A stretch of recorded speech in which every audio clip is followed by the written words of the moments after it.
Hello. Today's useful tool is going to be Google Maps.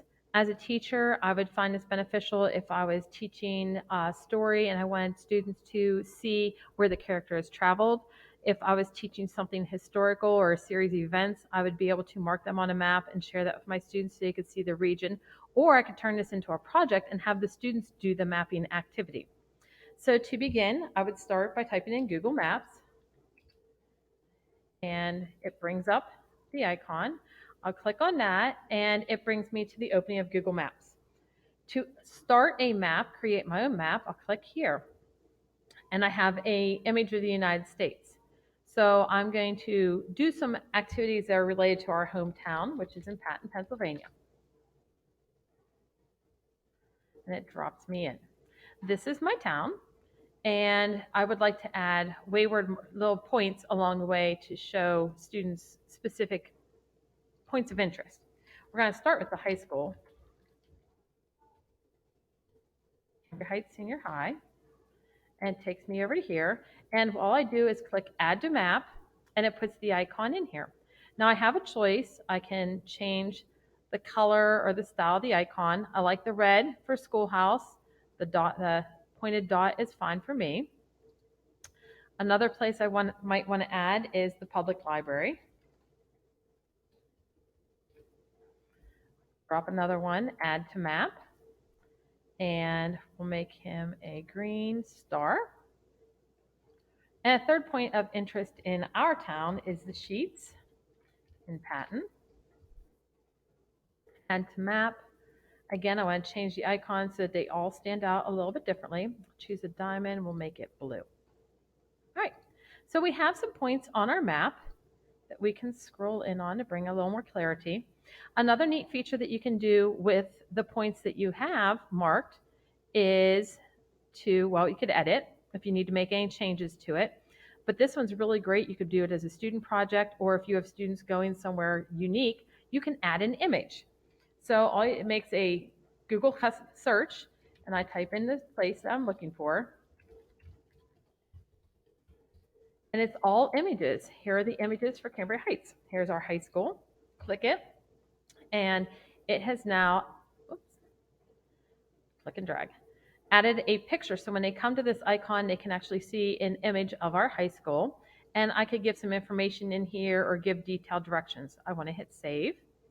I'll do the same thing with Sheets. Add an image. Here's our local business. You'll be able to identify by the sign. We'll save that there. And finally, we'll do the Patton Library.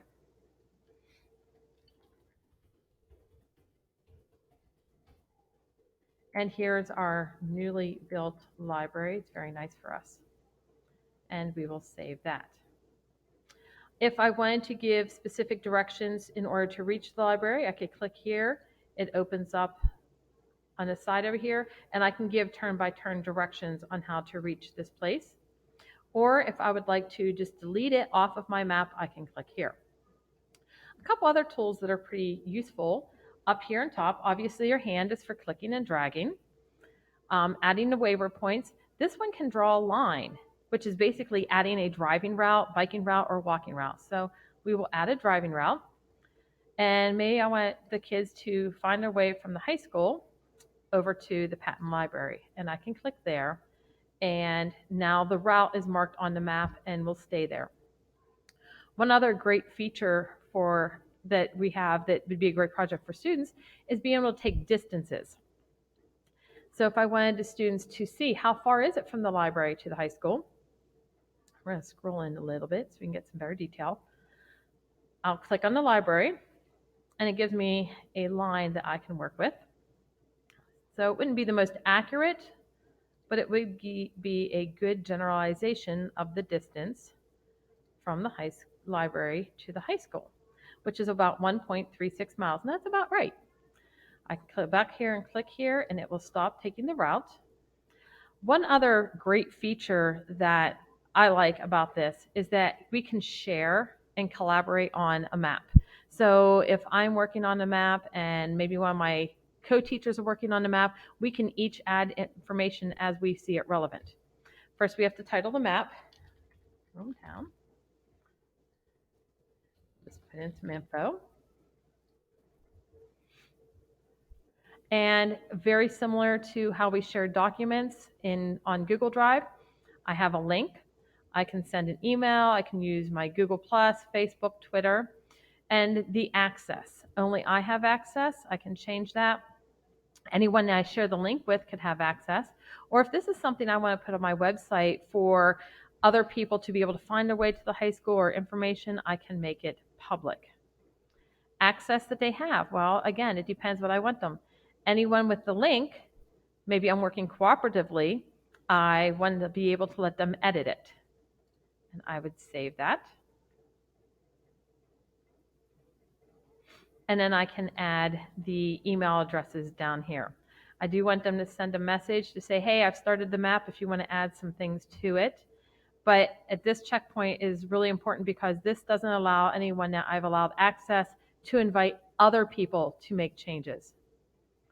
And that's a great overview of maps. There's a lot more you can do once you get in there and start playing with it, but this is definitely a general introduction to some options. I hope you learned something today. Good luck.